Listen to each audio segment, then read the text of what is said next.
Hello students, आज हम discuss करने वाले हैं अपना CUT का सिलेबस। अकाउंटेंसी के लिए क्या रहेगा। इसमें आपकी 7 यूनिट्स 45 क्वेश्चंस हैं, जिसमें से आपको 35 क्वेश्चंस अटेम्प्ट करने हैं। इसमें 7 यूनिट्स हैं आपके अकाउंटिंग की, और बाकी यूनिट्स हैं जो आपकी वो कंप्यूटर रिलेटेड अकाउंटिंग की हैं। तो आप डिस्कस करते हैं एक एक करके हम अपनी सारी यूनिट्स को।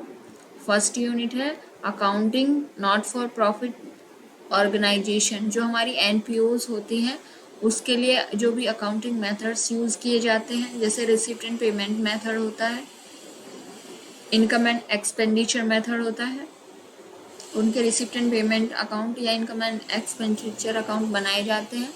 उसके बारे में है आपके सिलेबस में।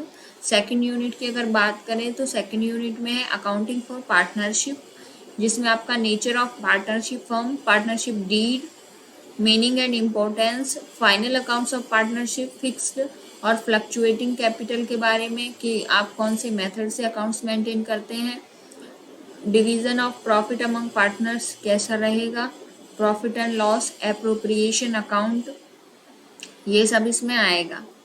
नेक्स्ट है रिकंस्टिट्यूशन ऑफ पार्टनरशिप। ये भी आपकी पार्टनरशिप का ही पार्ट है, यूनिट अलग बना दी है इसकी।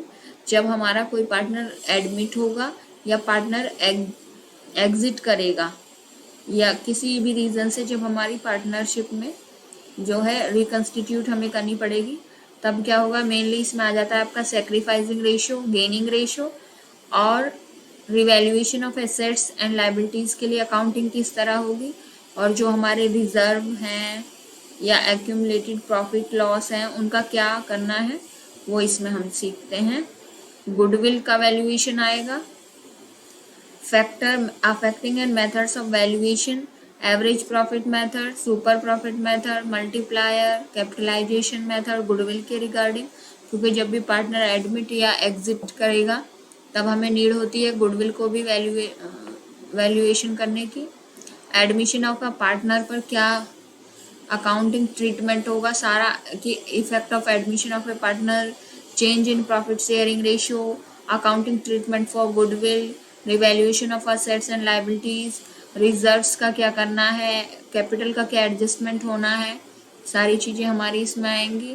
और रिटायरमेंट या डेथ ऑफ अ पार्टनर, और डेथ होने पर जो भी प्रॉफिट शेयरिंग रेशियो चेंज होना है, accounting treatment of goodwill, revaluation और एडजस्टमेंट ऑफ प्रॉफिट क्या रहेगा, ये सारी चीज़ें हमारी थर्ड यूनिट में है, जिसका नाम है रिकंस्टिट्यूशन ऑफ पार्टनरशिप।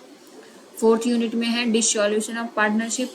डिसॉल्यूशन में जो अभी रिकंस्टिट्यूशन में है क्या है कि हमारी फर्म बची रहती है, पार्टनरशिप चेंज हो जाती है, लेकिन डिसॉल्यूशन ऑफ पार्टनरशिप फर्म में क्या है कि अब हमारी फर्म की एंटिटी नहीं रहती है, और जब फर्म मतलब फर्म का एग्जिस्टेंस ही ख़त्म हो जाएगी, तब क्या सेटलमेंट ऑफ अकाउंट्स होगा, रियलाइजेशन अकाउंट बनेगा, रिलेटेड अकाउंट जो हैं वो किस तरह बनाए जाएंगे इंसॉल्वेंसी होने पर। अब जब पार्टनरशिप फर्म ख़त्म हो रही है तो क्या ट्रीटमेंट होगा, वो सारी चीज़ें हमारी फोर्थ यूनिट में है। तो आप देख रहे हो कि इसकी 4 यूनिट्स में से 3 यूनिट को अकेला पार्टनरशिप कवर कर रहा है। पार्टनरशिप इसके लिए बहुत ही इंपॉर्टेंट टॉपिक है। नेक्स्ट जो हमारी फिफ्थ यूनिट है, वहाँ से हमारा शुरू हो रहा है company accounts and financial statement analysis. इसमें सबसे फर्स्ट है हमारा accounting for share and debenture capital. तो शेयर कैपिटल के लिए जो भी अकाउंटिंग होनी है वो इसमें आएगी। शेयर कैपिटल का मीनिंग, नेचर एंड टाइप्स, उसके बाद accounting for share capital, issue and allotment of equity shares का इशू होना, अलॉटमेंट होना, over subscription, under subscription, issue के सारे types, at par, at premium, at discount, calls in advance, calls in arrear, issue of share for consideration other than cash, सभी इसी में आएगा आपका। इसके बाद जब शेयर इशू कर देते हैं, शेयर के सारे टाइप्स हो गए। उसके बाद हम करते हैं फॉर फीचर ऑफ शेयर्स, इसका अकाउंटिंग ट्रीटमेंट, और जो शेयर फॉरफिट किए गए हैं उनको री इशू करने पर क्या अकाउंटिंग एंट्रीज होंगी, वो सारा इसमें आपका कवर होता है।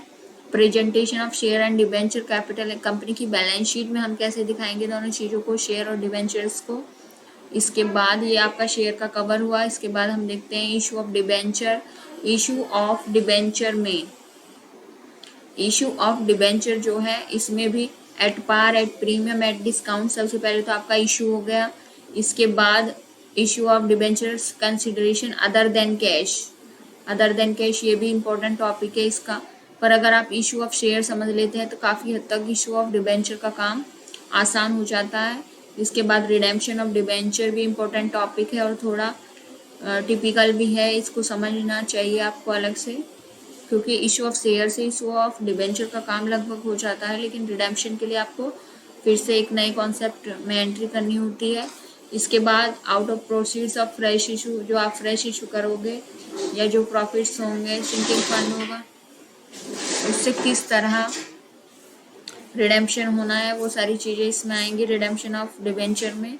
6th यूनिट है आपकी, इसमें है analysis of financial statement, financial statement of a company. Financial statements में क्या आएगा, फाइनेंशियल स्टेटमेंट में है आपकी बैलेंस शीट, आपका cash flow statement, profit and loss account, और फिर इनका एनालिसिस इसमें आएगा।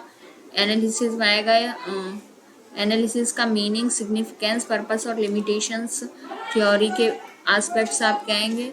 उसके बाद टूल्स की अगर बात करें फाइनेंशियल एनालिसिस के लिए तो कंपैरेटिव स्टेटमेंट बनाना, कॉमन साइज स्टेटमेंट बनाना इसमें आता है।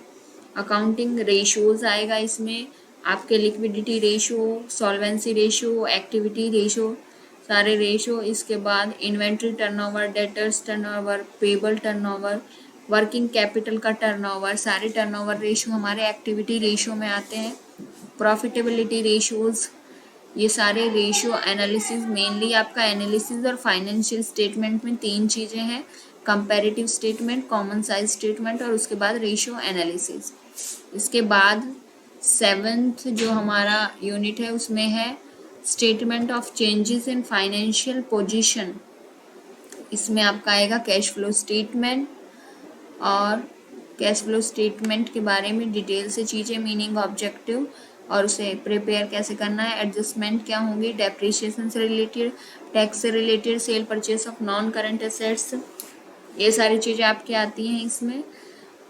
तो ये है आपका अकाउंटिंग का सिलेबस जिसमें 7 यूनिट्स हैं। इसके बाद जो है आगे कंप्यूटराइज्ड अकाउंटिंग सिस्टम है जिसको आपको समझना है मेनली। जो अगर आप देखो तो 3 यूनिट तो हमारी पार्टनरशिप से हैं, 2 यूनिट्स हमारी कंपनी अकाउंट से हैं और 1 यूनिट हमारी बेसिक यूनिट है। होप आपको ये सिलेबस समझ आया होगा। आप इसी की अकॉर्डिंग, सिलेबस की अकॉर्डिंग ही प्रिपरेशन करें, और अगर आप चाहें तो इसका स्क्रीनशॉट ले सकते हैं। और जब भी आप प्रिपरेशन स्टार्ट करें या प्रिपरेशन में किसी भी चीज़ की करें तो सबसे पहले उसका सिलेबस को एक बार अपनी राइटिंग में, अपनी कॉपी में नोट कर लें और उसके बाद अपनी तैयारी स्टार्ट करें। Thank you for watching this video.